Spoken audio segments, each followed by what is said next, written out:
నమస్తే సార్. ఏంటి బాబు ఇంటికొచ్చావు? మీతో పర్సనల్గా మాట్లాడాలి. లేడీస్ ఉన్నారు, కాస్త సైడ్కి వస్తారా? సత్తార్ సైడ్కి రాడు, స్ట్రైట్ గా మాట్లాడతాడు. మా ఇంట్లో స్త్రీలు అన్ని మ్యాటర్స్ లో ఇన్వాల్వ్ అవుతారు. मैं अंदर जाके कॉफी ले आऊं?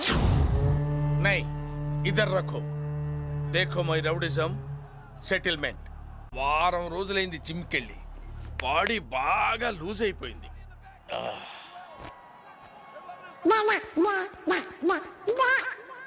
ఏదో తేడాగా ఉందేంటి?